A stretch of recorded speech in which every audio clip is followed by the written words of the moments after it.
கடுகு போட்டுக்கலாமா? வெங்காயம் போட்டுக்கலாமா? வெங்காயம் போட்டுக்கலாமா? கிண்டிக்கலாம். பட்டை மிளகாய் போட்டுக்கலாமா? தள்ளு விட்டுக்கலாம்.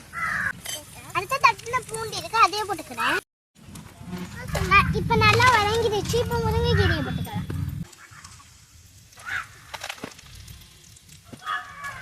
போட்டுக்கலாம். நல்லா கிண்டிக்கலாம். முருங்கைக்கீரை ரெடி ஆச்சு. அலையில எடுத்து வச்சுக்கலாம். வாங்க இப்ப என் தம்பி கொடுக்குறேன். இப்ப நான் சாப்பிடுவேன். நம்ம சேனல் மறக்காம லைக் பண்ணி சப்ஸ்கிரைப் பண்ணுங்க.